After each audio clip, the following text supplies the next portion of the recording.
Everyone কেমন আছো তোমরা সবাই? আশা করি ভালোই আছো, আমিও ভালো আছি। রোজকার মতো চলে আসলাম আরেকটা সুন্দর সকাল নিয়ে। এখন ঘড়ির কাঁটায় বাজে প্রায় 7টা। উঠেছি অনেকক্ষণ আগে, তা যাই হোক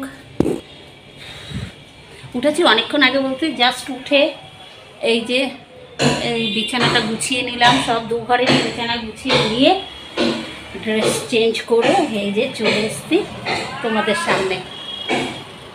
এখন যাব রান্নাঘরে, রান্নাঘরে গিয়ে আগে রান্না করে নিই। চলো, এই করতে করতে না প্রচণ্ড লেট হয়ে যায়, পরে না এত বড় মা পারি না, প্রতিদিন লেট হয়ে যায়। এরকে একটু বসে এদিক ওদিক করতে করতেই প্রচণ্ড লেট হয়ে যায়। দেখো রোদের তাপ, দেখো আকাশটা মেঘলাও আছে আর রোদের তাপ, প্রচণ্ড রোদের তাপ, এখনই কি রোদ। ঠিক আছে চলো রান্নাঘরে যাওয়া যাক, আগে রান্নাটা বসিয়ে নিই, চা খেয়ে রান্না বসিয়ে নিই।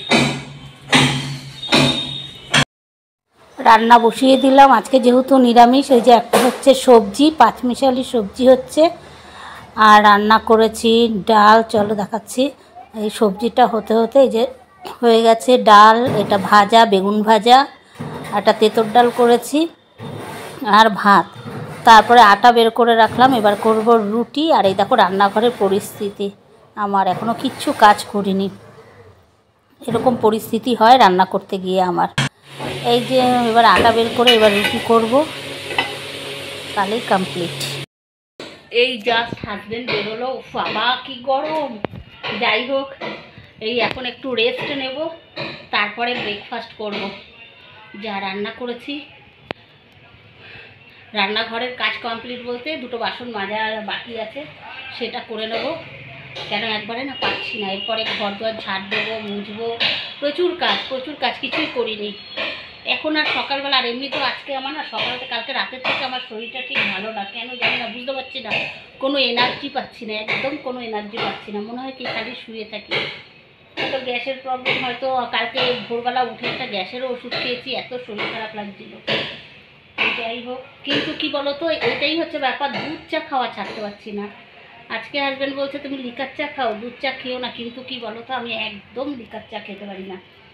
লিকার চা খেলেই আবার মাথা যন্ত্রণা শুরু হয়ে যাবে, চায়ের কোনো পাই না, টেস্টই পাই না। যাই হোক, আমার হাজব্যান্ড বলে খেতে খেতে অভ্যেস হয়ে যাবে, কিন্তু আমি তো পাচ্ছি না খেতে, এত গ্যাস অম্বল হচ্ছে, তার মধ্যেও দুধ চা খাচ্ছি। কিন্তু কি চিনি ছাড়া খেলে মনে হচ্ছে কি যে অ্যাসিডিটিটা কম হয়, আমার মনে হচ্ছে, জানি না কার কি মনে হয়। চিনি খেলে অ্যাসিডটা বেড়ে যায়, কিন্তু চিনি না খেলে অতটা প্রবলেম হয় না। আবার মেঘ করেছে, এদিকে রোদ, এদিকে মেঘ করেছে। ঠিক আছে চলো, আবার পরে আসছি।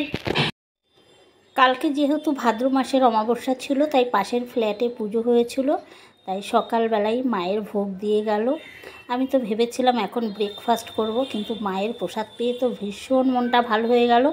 এরকম মায়ের ভোগ পেলে কার না ভালো লাগে বলো। তা যাই হোক, এখন এটা দিয়ে ব্রেকফাস্ট করব। আমি ব্রেকফাস্ট করতেই এ ঘরেই এসেছিলাম। তা যাই হোক, এবার হাজব্যান্ডের জন্য, যেহেতু হাজব্যান্ড বাড়িতে নেই, ও তো অফিস চলে গেছে, তাই মায়ের প্রসাদ ওর জন্য একটু তুলে রাখি, একটু শুকনো মিষ্টি ওর জন্য তুলে রাখি।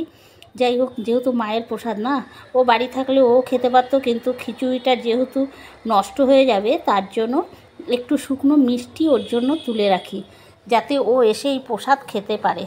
কেন প্রসাদ ও পাবেই বা না কেন, চলবে না। আজকে প্রচুর কাজ বাকি, কালকেও কাছাকাছি করিনি, আজকে তো কাচতেই হবে, যতই শরীর খারাপ থাকুক না কেন আমাদের এই কাজগুলো করতেই হবে। তার মধ্যে কি মেঘলা করলো, দেখো পুরো মেঘ করে এসছে, কি করব জানি না, কিন্তু কাছাকাছি আমার করতেই হবে। এই দেখো এত কাছাকাছি, দাঁড়াও দেখাচ্ছি। তার মধ্যে রান্নাঘরের টোটাল কাজ হয়নি। এই দেখো, দুজন মানুষ বলে বাসন কম, এই দেখো এত বাসন বেরোয়, দুজন মানুষ খাই তাও এত বাসন বেরোয়, বুঝলে তো কী বলবো। এই যে এখনও এই কাজগুলো বাকি, তারপরে এই রান্নাঘরটা গোছাতে হবে। আসলে কি বলো তো, আমি দুপুরবেলা খেয়ে আর বাসন মাজি না, সেই সব বাসন একসাথে একদম পরের দিন মাজি, এর জন্য আমার বাসন বেশি, বারবার না আমার বাসন মাজতে একদম ভালো লাগে। ও কেন বসে থাকলে আর চলবে না, কাজ মাথায় থাকলে না কোনো কিছু ভালো লাগে না, যতক্ষণ কাজ কমপ্লিট না। আমাদের বসে থাকলে চলবে না, আমাদের আমরা শুয়ে থাকলে আমাদের সংসারও শুয়ে পড়বে। বুঝলে তো, হাজার শরীর খারাপ হলেও উঠে বসার চেষ্টা করি। অনেকে ভাবে সারাদিন মোবাইল নিয়ে ব্যস্ত, কোনো কাজ করি না, কিছু করি না, কিন্তু আমার কোনো হেল্পিং হ্যান্ড নেই। কিন্তু সেই ভোরবেলা থেকে কিন্তু আমি ধাপে ধাপে একটার পর একটা সব কাজ। দুজন লোক থাকলে কি হবে, তুমি কি বলো, তোমরা কি বলো, দুজন লোক থাকলে কি হবে? ঘর মোছা, বাসন মাজা, তারপরে ঘর ঝাড় দেওয়া, পোছা, সবই তো নিজের। এখানে দুজন তিনজনের বলে তো কথা না, হয়তো একটু রান্না করতে হচ্ছে, এত পরিমাণে একটু কম করতে হচ্ছে, এই যা। কিন্তু কাজ তো কমে না। কাজ কি কমে? সেই একই।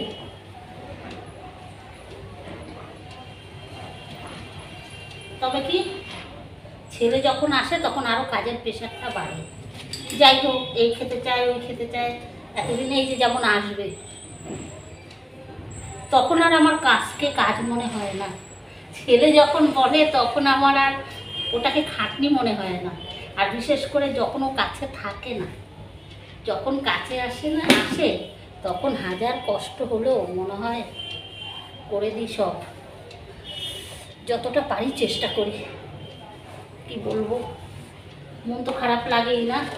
যখন নিজেরা কিছু খাই তখন ভাবি ছেলেটা যদি কাছে থাকতো কত কিছু করে দিতাম, এটা খেত না খেত, ওখানে কি খায়, একঘেয়ে খাবার কি খায়, ঠিক মতো খায় কি না, এই টেনশন করি সবসময়। আর কি করবো, আমাদের টেনশন নিয়েই জীবন।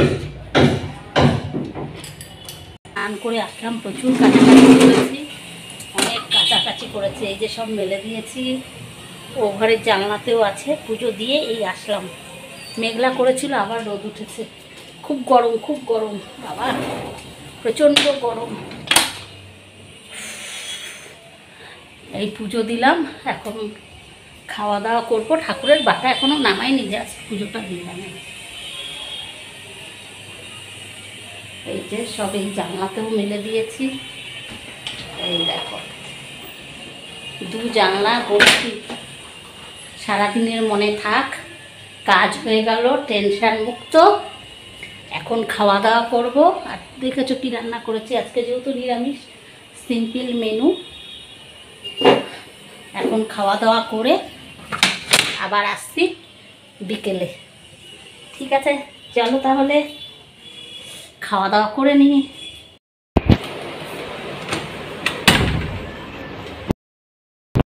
আবার চলে আসলাম তোমাদের সামনে। হাজবেন্ড চলে এসেছে, এই দেখো। আমি পুজো দিয়ে আসলাম, তার সহ্য হচ্ছে না, এই যে সে চা বানাতে চলে এসেছে। চা না, যেহেতু শর্টকাটের কাজ, কফি। এই যে কফি বানাচ্ছে, এই যে এর কফি হয়ে গেছে, ব্ল্যাক কফি, আর আমার জন্য দুধ কফি। ভালো, একটু আমি উঠবো, পুজো দেব, তারপরে তো করবো, তা না, ও করছে। তা ঠিক আছে, ভালো। কার ভালো না লাগে বলো, কার ভালো না লাগে? করে দিচ্ছে, আমি বসে খাবো। এই জাস্ট আসলো, এসে একটু ফ্রেশ হয়েই তাড়াতাড়ি আমি বললাম আমি করে দিচ্ছি, বলছেন না। ঠিক আছে, করো।